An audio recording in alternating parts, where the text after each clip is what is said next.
Hi there everybody, Steve Dawson here back at ya once again with a little mini micro lesson on Hawaiian guitar and having fun doing this. I hope you guys are enjoying it. There's lots of nice comments out there. If there's anything in particular you want me to talk about, feel free to mention it in the comments below. There was somebody that asked this week about some of the fret scraping stuff that Sol Ho'opi'i did. It depends on what you're talking about. So I don't know, maybe if you want to get specific about the song or about where in the song you're talking about, I can get into that. There's a bunch of different kind of effects that he did back in those days that included scraping the bar across the frets, but also doing things like this with his hand on the grill of the guitar.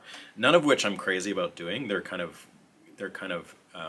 like almost comedy effects, and they're also kind of like damaging to the instrument, so I don't tend to do either one of those, but I can show you what they are if you'd specify what that is. So anyway, I'm in G tuning, as I've mentioned many times before. Anything that I'm going to be showing you in this series you can do with either Dobro tuning, the high bass, or the tuning that I use, which is the low bass G tuning. So it's DGDGBD, low to high.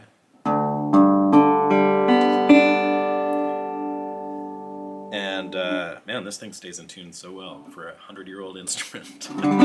We did a gig at an outdoor event. It's so hot here, and we did a gig at an outdoor event, and my metal guitar was the only one that really stayed in tune. Everyone else was kind of struggling with their instruments the whole day. Not this one. Anyway, what I wanted to show you today is kind of a turnaround. It happens in a lot of the Hawaiian music. So in the mid to late 20s, a lot of the Hawaiian players came over to the mainland, and there was a big Hawaiian craze that swept the nation, the world. And these guys picked up on a bunch of jazz and blues tunes that were being played at the time, and while their music influenced the American music, and Americans started playing hulas and Hawaiian traditional stuff, the Hawaiians likewise took some of these jazz and blues tunes, or a lot of them, and took them back to Hawaii and worked them up with their bands. So Sol Ho'opi'i was no exception to that, and in fact he was one of the leaders of that. And so he starts doing tunes by like Irving Berlin and Bix Beiderbecke. And actually two of those tunes kind of use this turnaround, or this idea of a turnaround. So I'm not showing you like note for note stuff exactly, but I've recorded both of these songs. So there's an Irving Berlin song called An Orange Grove in California. Killer, check it out, the Sol Ho'opi'i version. And Singin' the Blues is a Bix Beiderbecke tune. He also recorded that in the 20s. And so they both use this progression.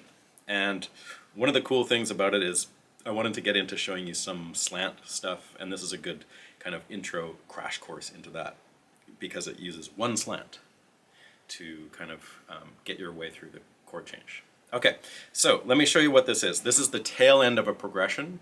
So, for example, Singin' the Blues, the Bix Beiderbecke tune, has a pretty lengthy chord progression. That would take more than a 5-minute tip to show you the whole song, but I do want to show you the tail end of the progression. So this tune's in C. So there's your C chord at the 5th fret. Goes through a whole bunch of crazy cool chords. But when you get to the end of the progression, it starts on the 4 chord. So the 4 chord is an F, and you find that up at the 10th fret. So it goes F, and then it goes F minor. Now there's no way to really strum your way through an F minor chord. So you can imply it a couple of different ways. One way is to play the 1st fret on the 2nd and 3rd strings. And if you picture playing an F minor chord on the guitar, that's that F minor chord. So you can go from F major down to F minor, or F major up to F minor at the 13th fret. That's probably a little bit better as far as context goes. F major, F minor. Now, that's part of what I want to show you, is how to get through the chord change as well. So we've got F major, F minor, then to the 1 chord, C. then this is a very typical jazz progression, and this is a cool thing to know, regardless of playing Hawaiian music. You want to know this kind of stuff. So 1, 6, 2, 5. Maybe it's a term you've heard before. If you've played a bunch of music, maybe it's something you're extremely familiar with. But 1, 6, 2, 5, it's like an early jazz turnaround. So it sounds like this. There's your 6 chord, the A chord. 2 is the D chord. The 5 chord is the G chord. And back to C, the 1. So when you put that in time, you've got an F, F minor, C, A, the 6, D, the 2, G, the 5.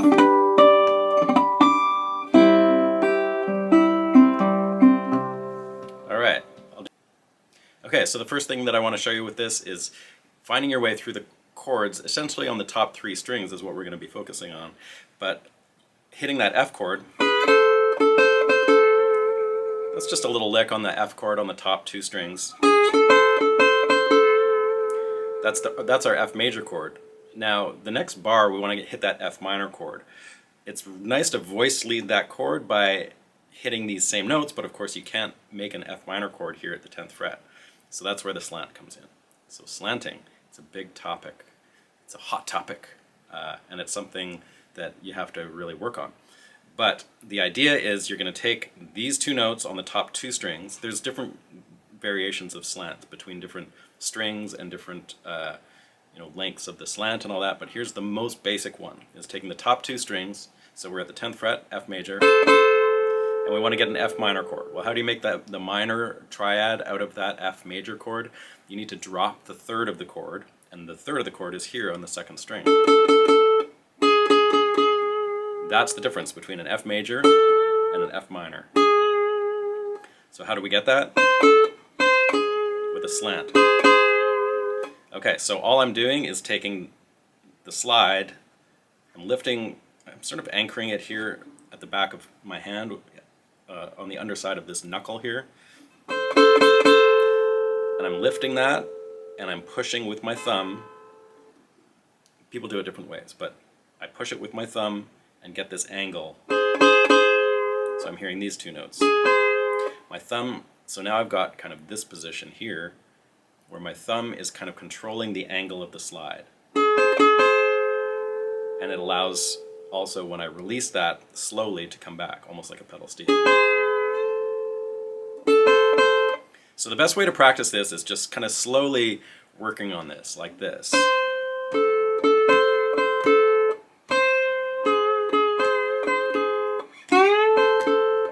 Any combination of those 2 strings will do.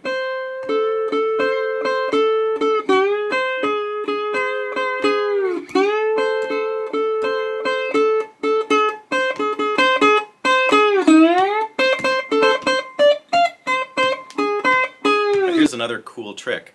You can also imply an F minor chord by taking the root chord of the key that we're in, which is C. So that's down here, top 2 strings. Bump that up 1 fret, and you have a 4 minor chord. Those 2 notes right there, the top 2 strings, is an inversion of this chord. So this is an F minor. This is also an F minor. Just play those top 2 strings for both sets of notes. F minor, F minor. Okay, combine those up, and remember we're going F, F minor, C. That's our first move. So here's F, F minor, yeah, down to C. Now we're going down to A, the 6. You can do it chromatically. 1 note, 1 fret at a time. But let's jump down 2 frets now for the last 2 notes and come up to the A. Okay, so now we've got 3, 4. The 1 chord.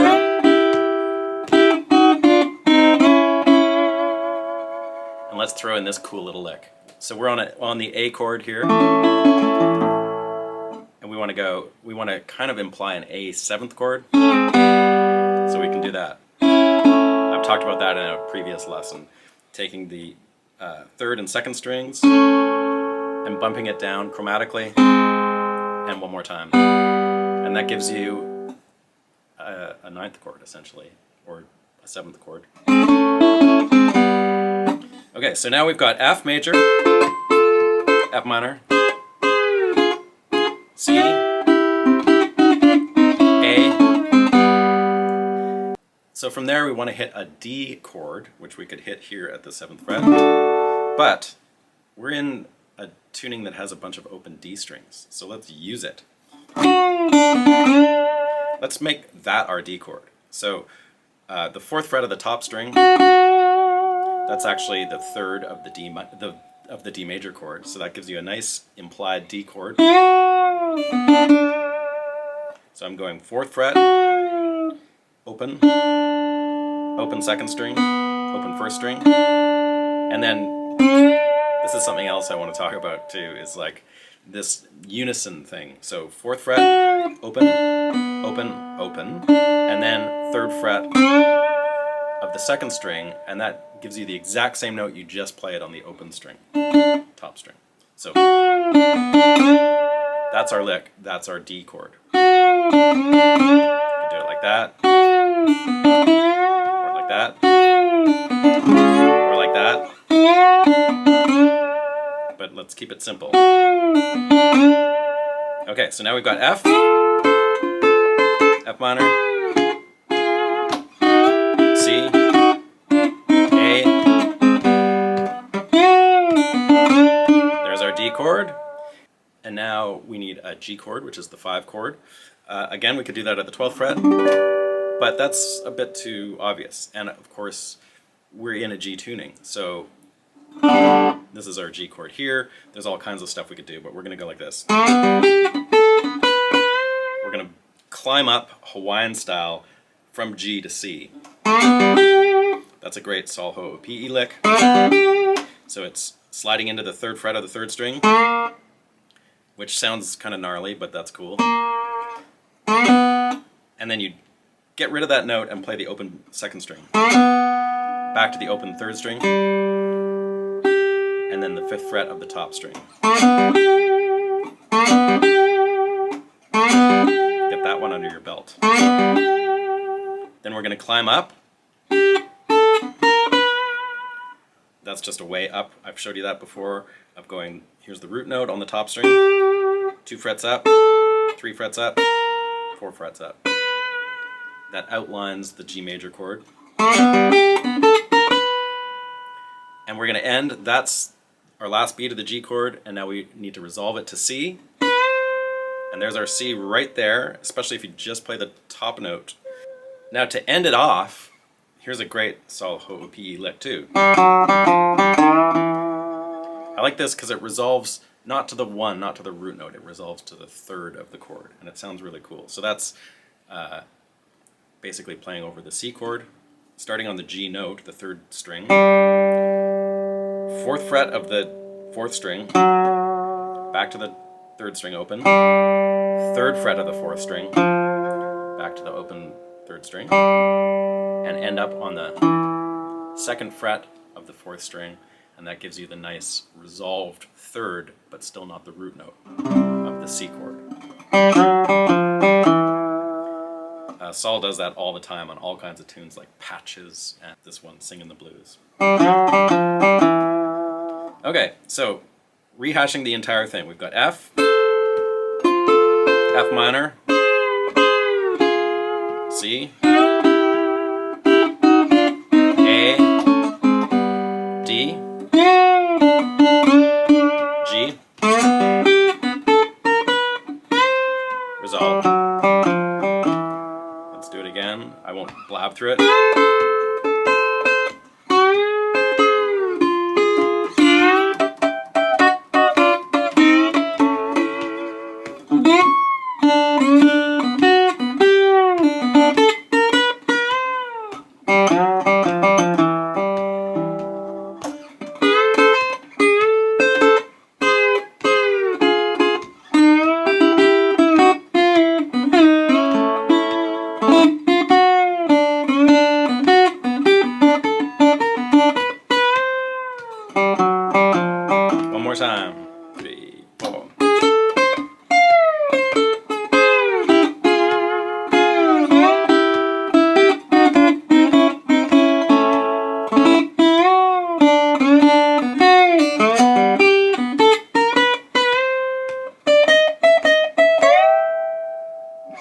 lots of variations in there, but that's kind of the idea. All right, everybody, thanks so much for watching. If you dig it, subscribe down below. Feel free to ask any questions, and we'll see you next time. I'll be doing these every Tuesday for the foreseeable. Enjoy.